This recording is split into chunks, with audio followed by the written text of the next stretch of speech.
Society is breeding a new kind of criminal, and it's also breeding a new kind of cop. Meet Cobra. He does the job that nobody wants.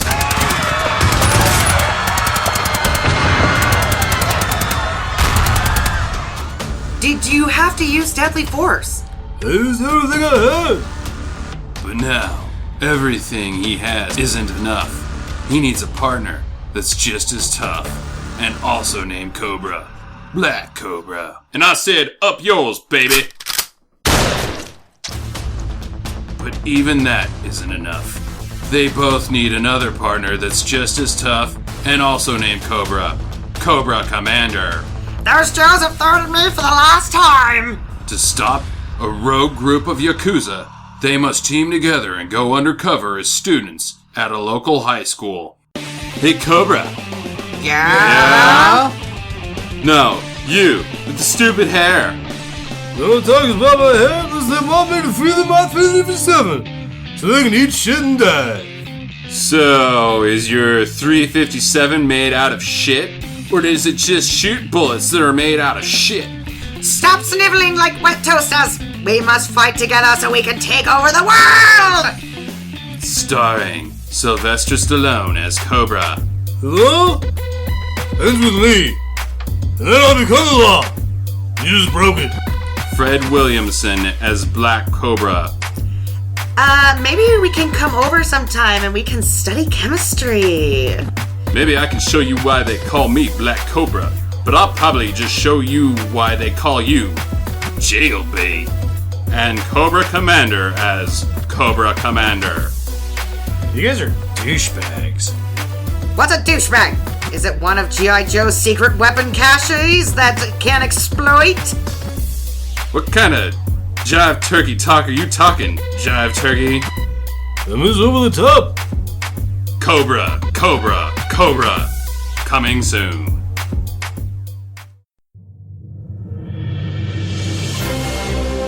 Stinker Madness. Stinker Madness. Stinker Madness. We got the Stinker Madness. Hello, and welcome to Stinker Madness. It's another great episode. We are back in our regular swing of things after the 15 days of bad Christmas movies. I want to give a shout out and thank you to everybody that was involved, and also thank you to everybody that listened, especially Ben and Matt at JT Movie Podcast for helping me out so much on that. Gordon Maples at misanthropy.com. Graham with the London Comedy Writers, the guys that do Dark Corners. And also our good friends, what the hell are Jeff and Tucker. Names? Jeff and Tucker. You didn't give me a chance to even make my joke. It's gone now. Jeff and Tucker at the If We Made It podcast at ifwemade.blogspot.com. If you missed out on all that, just social media, search 15 Bad Xmas Movies. How was Christmas for you guys? Good? Yeah. Good? Yeah. Oh, it was great. It was holly jolly. It's the day after. Jackie and I spent our day watching terrible, terrible Christmas movies. Some of them were part of the Bad Christmas Movie podcast crawl, including Ernest Saves Christmas and Santa Claus versus the Martians. So that was a good time. Yep. Good time. We also did Don't Open Till Christmas about a week before that. Christmas. Yeah, that was a fun one. Got that in the Milk Creek 100 cult classic movies that those sons of bitches have screwed me on. I told you! Bad press if you didn't respond to my emails. They only sent me half of the damn thing. But they sent half of the damn thing twice. Yeah. White Elephant next year. Give me the other half. Oh, I'm not giving 50 movies for White Elephant. I'll give that to somebody that wants them. Yeah, so there you go. There was our Christmas. It was good, though. Follow us on Twitter at twitter.com/Stinker Madness. Be sure to review us on iTunes and Stitcher. Both are very important to us and help us a lot. Thank you very much for doing that. A little bit of Stinker Madness news. I didn't even tell you guys about this, but there's a website that I found. It's quite interesting. It's called Letterboxd. Not BOXED. It's BOXD.com. Basically, it's an all-in-one resource to rate and review movies. It is more comprehensive than both the IMDb and Amazon library as far as rating. There is shit on there that I was like, we saw that, and I struggled to find that on IMDb to rate it, and here it is. I just uploaded all of our IMDb ratings and all of our Netflix ratings. We have now rated on their 2,225 movies. Not all of them are bad, of course, but quite the extensive. So check us out on Letterboxd. Find us at Stinger Madness. Moving on to the Netflix do's and don'ts for this week. We're back on Not Christmas. We can do Not Christmas Netflix do's and don'ts now. I'm kind of sad about that. Why? Because I like Christmas movies. Oh my god, I was getting so sick of the Christmas movies. It's just, inundated. There's too many. I especially like And the all of them crappy were date shit. ones. Oh, they were all shit. Like the one that when she went back to high school for her high school reunion to get back cheating boyfriend. Which one Christmas was that? Crush. Yeah. Oh, I didn't even... Stupid. No. Yeah, no. Well, moving on. Yeah. Overkill. With nobody. With Mustache Ron, the fucking Chippendales dancer. That shit was crazy. Well, it fucking was crazy. I loved it. God damn it. I love these Italian 70s That's not Italian, that was- Wasn't it Italian? No, that was done in it looks LA Italian. by people that had some broadcast equipment on their free time. Oh, it was and fantastic. they knew a guy named Mustache Ron who worked at Chippendales and probably sold cocaine. A bit. Somebody sold cocaine. That's how the thing got paid for. I would think so. And he also played a Chippendales... No, his cover was a Chippendales dancer. No, at one point, they're like, do I have to go back to the old cover? And then it shows him probably at work. Yeah. Which it wasn't even Chippendales. It was just like... Just a shitty male dancer. Ronnie's Stuffed Sack Ladies Club. The banana hammock. Yeah. The Walnut Purse. That's the name of that club. And then he gets in a fight at the club as well. It was great. I highly recommend Overkill. Overkill was, what was the one with, it was just as crappy that also had an 80s mustache guy that was like Vengeance or something like that. The Ministry of Vengeance was No, not good. that was awful. The one, it was really bad. You're not talking about Revolt, are you? Revolt. I compare that movie to, I think it would be a don't. good... Revolt had amazing shit in it that was almost like, is this a good movie that looks like shit? I don't know. Because it was all about the fucking... the goddamn Ben Affleck movie. Half of the movie was about the Ben Affleck movie that won the Oscar. What the hell was that name called? Argo. Half of it was about Argo while it was taking place. It was like, they make the movie and half of it is like, oh, hey, this shit's on TV. We should run with this that's on the news. And let's get these guys watching the news. And then we'll talk about that and Iranians and the racism against Iranians in the 70s. Revolt might have been a good movie that looks like shit. And is also kick-ass. This was just shitty. It was awesome. Fun as fuck. It was fun as fuck. I love it, Overkill. Jackie didn't watch it. Nope. So you're out on that. That's 2 dudes from Sam and I. This one should be no surprise to anybody what we're going to say, but it's a nice revisit from our childhood that many people probably haven't seen in quite some time. The Burbs with Tom Hanks, Corey Feldman, Carrie Fisher, and directed by Joe Dante. Classic stinker favorite. Got into an argument about whether this was the best, because I think that Explorers is his best movie, and Tucker from the If We Made It podcast is staunchly opinion that this is Joe Dante's best movie, so we agreed to disagree. I am with Tucker. I am absolutely with Tucker. And part of it is not necessarily Joe Dante. Tom Hanks is fucking amazing. He is such an underrated physical comedian that he owns it. He owns the whole freaking film. Yeah. I love this movie. Thought it was great. It's still, like, they don't make films like this anymore. And it's completely unbelievable. Because there's at no point is it based on reality at all. It's just a satire of other... There's all sorts of tropes in it about other horror movies. The neighbors next door are bad guys and they're killing people. And references to things that are thematic references. So it's... I don't know if it would work today, but I miss it because it's an original idea in Hollywood and that doesn't exist anymore. Mm-hmm. And it made... The whole time I'm, like, watching it going... no joke in this movie has been told before. It's completely original and brilliant.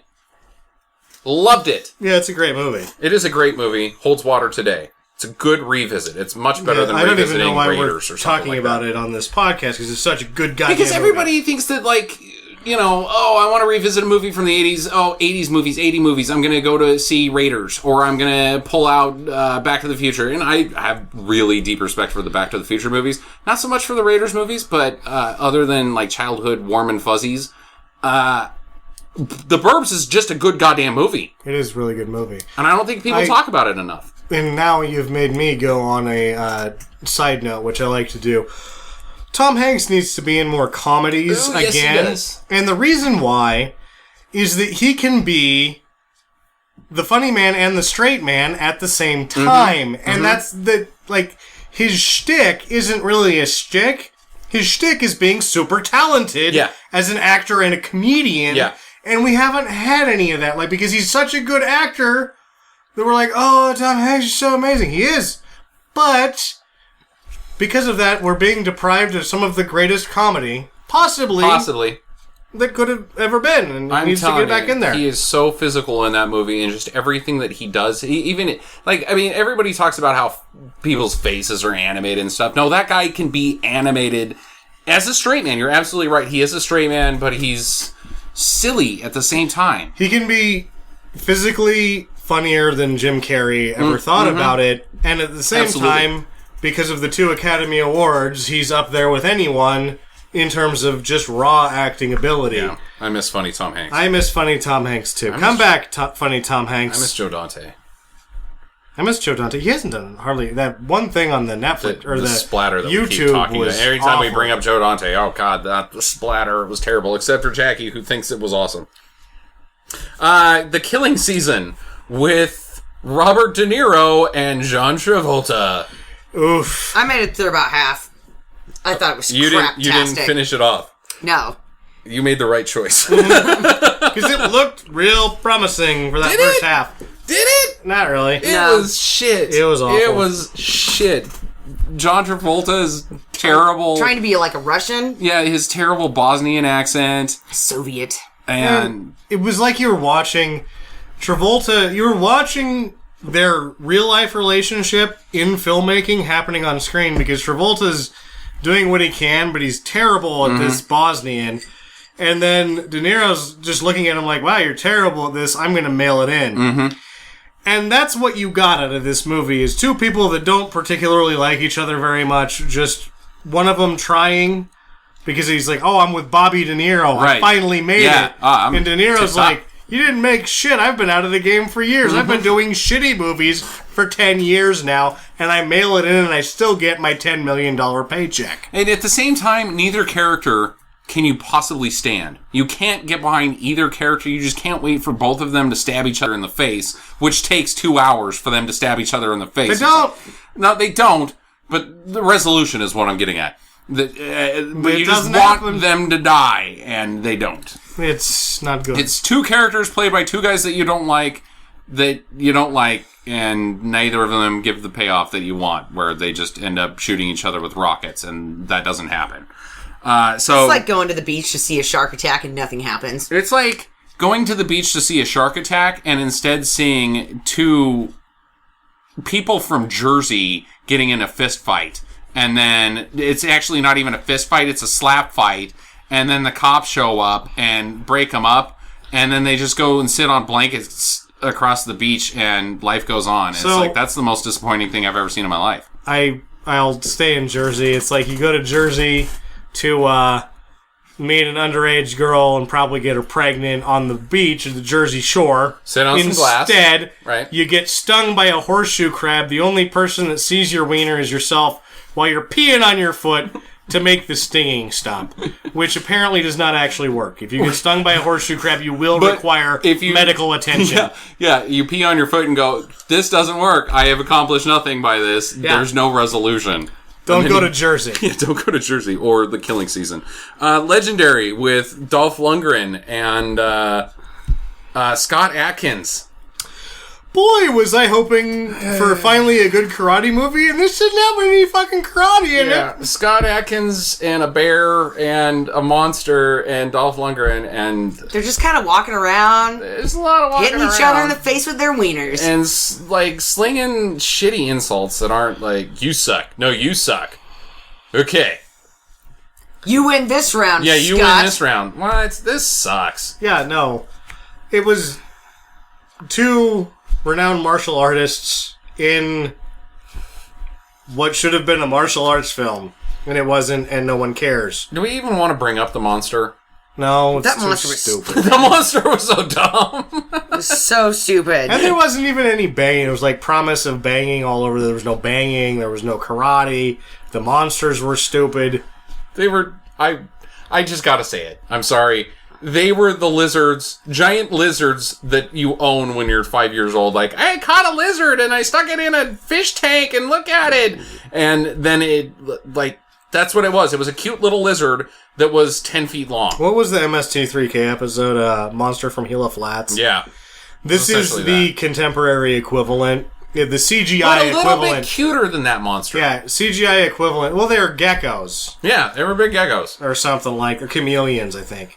No, chameleons have the rotating eyeballs and can blend in. These were more gecko than anything. They were very cute. They're too cute to be menacing. It was terrible. Awful Do waste not- of money. Do not waste your time on legendary. And Scott Adkins and Dolph Lundgren, don't waste your time on any more movies that don't pay off what we want to see. Yeah, you guys are good at punching each other. Yeah, you karate. especially, Scott Adkins. Yeah, you should be the Batman, not Affleck, even though I like Affleck, okay.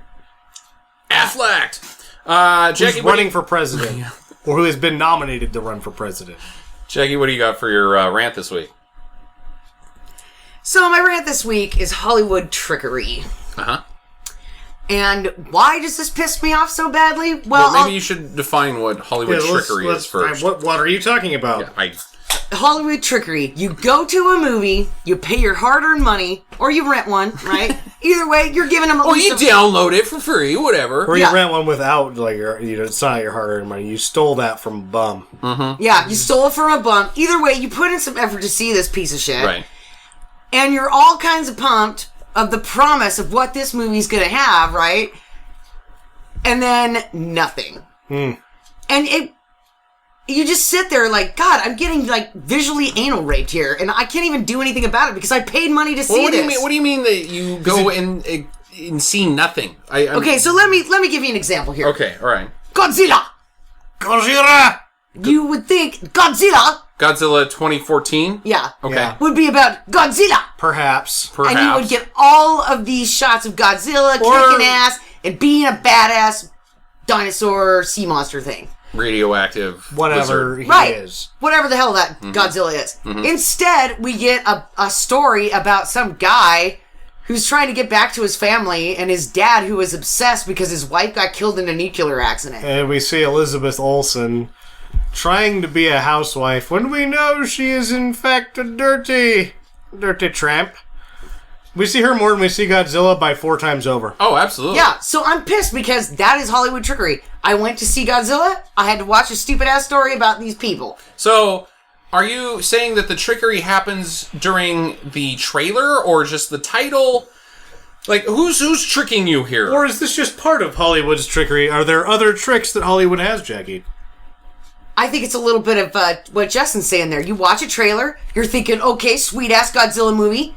He's like kicking some ass. You see him, like in that Godzilla preview, right? You see him, he's coming out of the water. Dun, dun, and you get like these like foot shot or a tail shot of Godzilla, but you don't get the whole shot of Godzilla. Sure. And you're thinking, badass, he's going into Tokyo and he's killing people again. Right. Sweet. We're back to Godzilla As it should smashing buildings and stepping on Asian people. And all they added was a little tuba for your subwoofer. be. Yeah. Boom. And I'm like, sweet, I'm good with that, right? Godzilla movie, sweet. No. It was about this stupid-ass dude trying to get back to his family. So is your rant just about Godzilla or... No, okay, so another one that I have here that I will also say. Saving Christmas. What this says to me is somebody's going to get heroic in this movie. There's going to be some heroic action. In Like order Lee to Majors saving Santa Claus? Sure. Yeah, or like Jingle All the Way, right? Where he has to find the doll. There's have no idea. Okay, so you're right. Okay, There's going to be some action here. Let's just break down this title, Saving Christmas. That would imply that Christmas is in peril. Christmas is in danger, and in order to save it, you must do something just as dangerous to save it. Right. That is saving it. No, I'm with you on that title. That's a bad goddamn title. Another Hollywood trickery. As Sam pointed out, there are multiple trickeries here. So I'm thinking, Saving Christmas. This is going to have some action heroics in it. No. It's two dudes sitting in a fucking car. Or it's just a Christmas sermon. It's a Christmas And it's sermon. not even a movie. It's which not is even a movie. Classic misbilling. Yeah. It is. So it is not a Godzilla- movie. So my next one is Sabotage. All right. With Okay. Arnold Schwarzenegger. Schwarzy, sure. Okay, no, there was no sabotaging in this movie. He dicked over his friends to get the monies. He sabotaged the plan. No, he didn't. He That was- backstabbed somebody. That's sabotage. So they should have called it Backstab? Backstab? Backstabber. Instead of sabotage. I don't know Sabotage about would this imply one. that you Yeah. did something to fuck up the thing so that you couldn't get the money. You did. He You That's did do that. sabotaging. He did do that. But they He did do did get that. the money. He got and the money. He got the money. He backstabbed them because he had somebody down there getting the money. I'm not with So you on he's, that. he's a sabotager.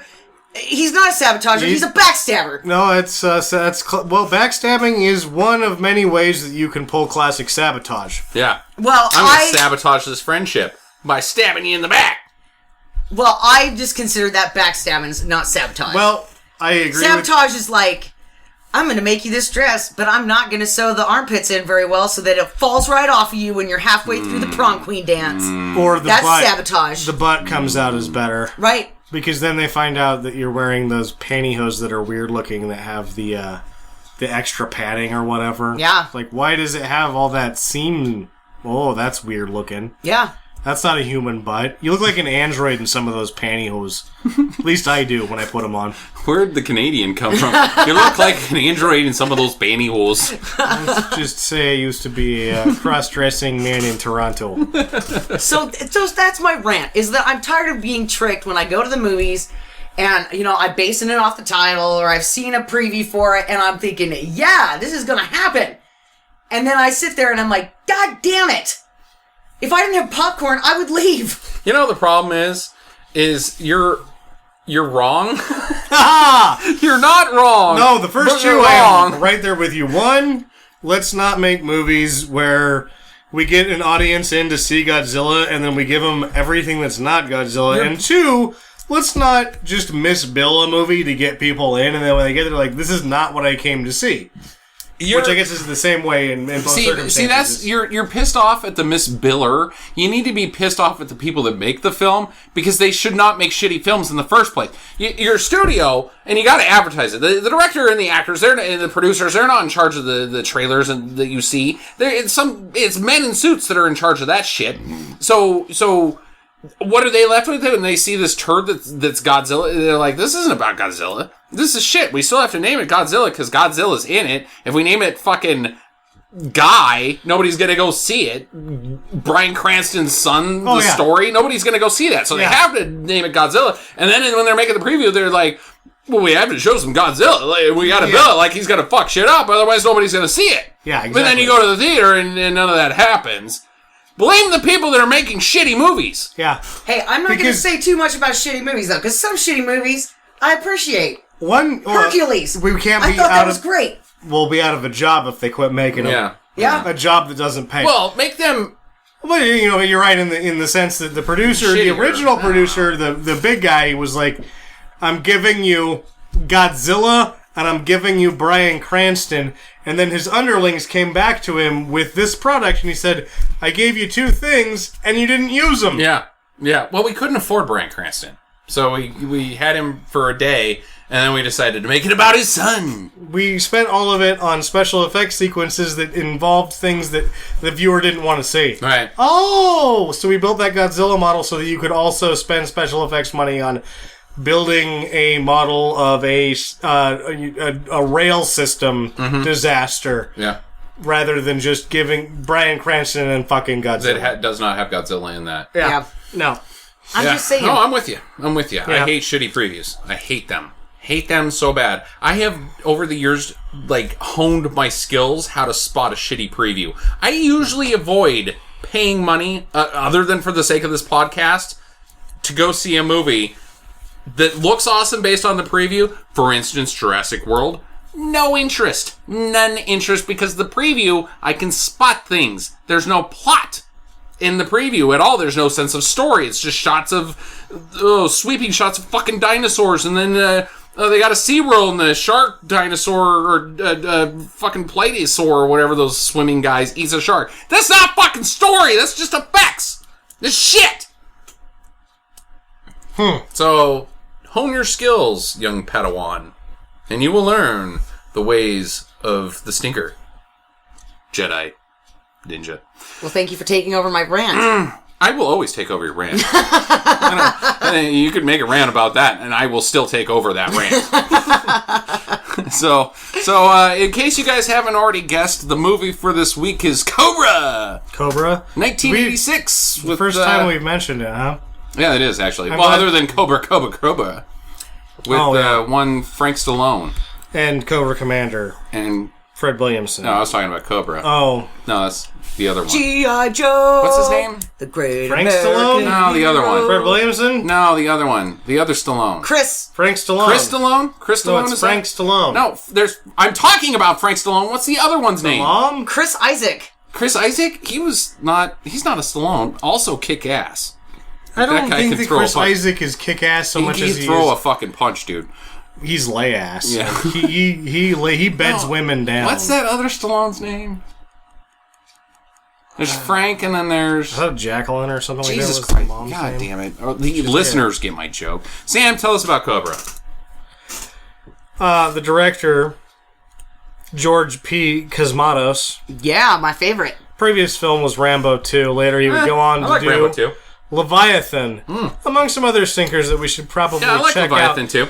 I like better than Deep Store 6. That's for However, the consensus is that Stallone himself was the ghost director. He was the actual director of this film, and that Cosmatos was more or less an on-site producer. Okay. Produced by Menahem Golan and Yoram Globus. Nice. Ha-ha! Canon Films. This is our fourth. Like it. That's a good sign. It's our fourth Canon Films with Masters of the Universe, Invasion USA, and Over the Top. We still haven't watched Electric Boogaloo. It is out. I don't know exactly how we're going to get We did also the Alan Quartermain movies. We didn't do it for an episode. But Not for an episode. This is our fourth. We talked about them on an episode. Oh, we've done more than that in terms of watching them, but yes. This is our fourth Canon episode. Great. Screenplay by Sylvester Stallone. Yes. The Rocky controversy, are you familiar with it? I am very familiar with the Rocky controversy. That he wrote it in 3 days or 2 days? Right. And there's someone that's like, no, I worked on that for, 6 months of my life. And it was stolen. This film is the one I think kind of argues against Stallone's case. Sure. Is this what would argue for his case is that he's just all coked up and he's trying to grab ass with Brigitte Nielsen, which I'll get to later. Brigitte Nielsen's in this movie? Oh, yes. Oh, boy. Yes. Is this a star-studded extravaganza? How have I not really. seen this? Oh, no, this. Oh, just wait. You'll be quite mystified by what I have to tell you in a minute. All right. This was based on Fair Game, or the original title, The Running Duck, by Paula Gosling. Running Duck? By Paula Gosling, no relation to Ryan Gosling. Also made into the movie Fair Game with Cindy Crawford. Oh, yeah, and one of the Baldwins. Yes. Doug Baldwin. You don't know. You're just making that up. He retired from acting. He plays wide receiver for the Seattle Seahawks. The Seahawks, yeah, and he's only 23. Yeah. Brigitte Nielsen, who is a model who was then turned into a movie prop. Mm-hmm. Married Stallone, I'm guessing during post-production of this movie.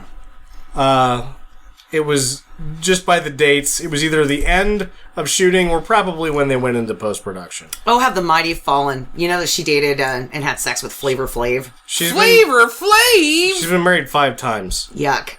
Yeah. Flavor Flav is grody looking. That's icky. I didn't call but her... she did him.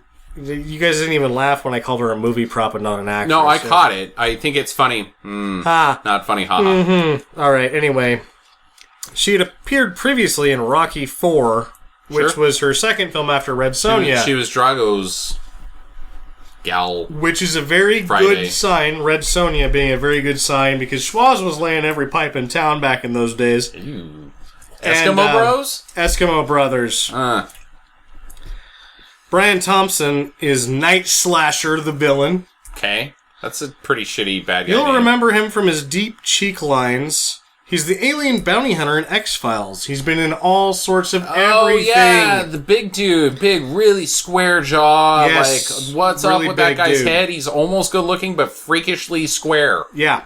Yeah.